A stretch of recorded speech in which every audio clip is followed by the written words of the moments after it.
he used to talk and preach, and he could just preach for hours, and no one would ever leave. Why don't you think they left? Yeah, he had all their lanterns. So that's kind of a funny story about this area. I told you guys to be looking for those logs on the way in, and if you look behind you, you can see some more of them, some log pipes. And those are part of the saltpeter mining operation that was happening down here in the very early 1800s, around 1800 to 1815.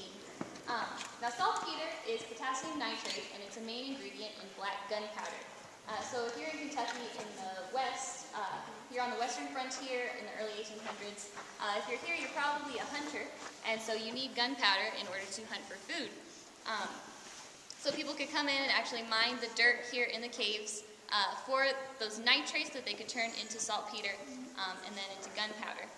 So this was kind of a small-scale operation up until around the year 1812. We got ourselves into a war. Do you guys know the name of that war in 1812? You guys are so smart. So in 1812, we got into a war with Great Britain, and they blockaded our east coast. We couldn't import gunpowder from cheap foreign locations, so all the gunpowder needed to fight that war had to be produced here in the United States. Not just in Mammoth Cave, in lots of caves all over the country, but it was a pretty big operation here.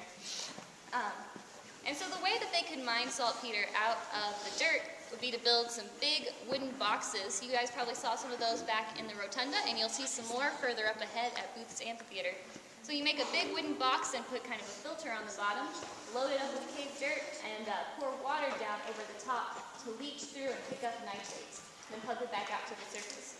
So where was the last place that you guys saw water? Yeah, at the entrance. There's always water flowing there. So these pipes that you see would actually bring in water from that waterfall to be used to leach over the dirt, and the pipes would also bring that nitrate-rich liquid back out to the surface. So that was what was happening in the very, very early 1800s, but people were coming into the cave long, long before that. So about 2,000 to 4,000 years ago is when the first people entered the cave.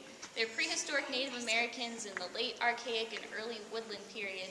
So they weren't the Native Americans you would think of like Cherokees and Shawnees. It was long before that. And those people, they didn't live in the cave. They weren't cavemen. They were exploring the cave.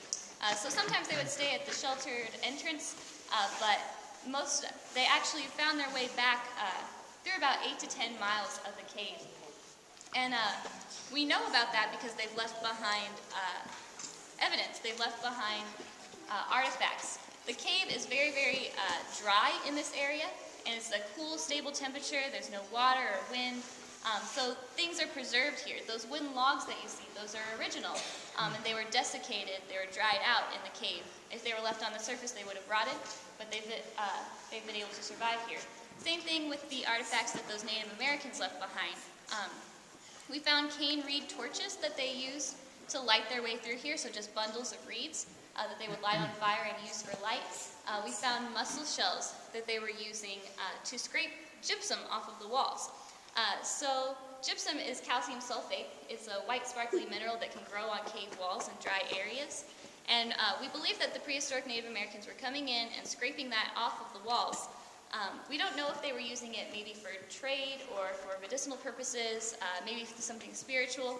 We're not exactly sure what the use of that gypsum was, but they were definitely coming in and scraping it off. So if you look behind you, you can see that the walls are pretty bare up to a certain point where you see a lot of black stuff.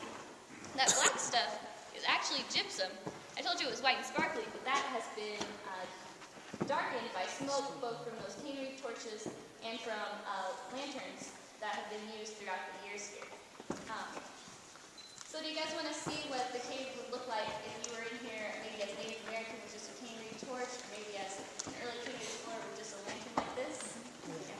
So Kevin, if you could turn off the lights, please. It's very different when you don't have electric lights.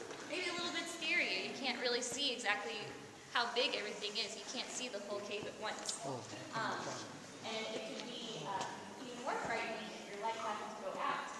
Would you guys want to experience that? Yeah. Sure. Okay. Yeah. So what I'll do is a count of 3. On 1, I'm going to ask you to close your eyes. On 2, I'll blow out my light, and on 3, you can open back up your eyes. Try and stay very quiet and experience the cave how it might be if we weren't around. It's dark and quiet. If you got anything that glows, try and cover that up, please. And if you're afraid of the dark, all you have to do is skip that step where you open your eyes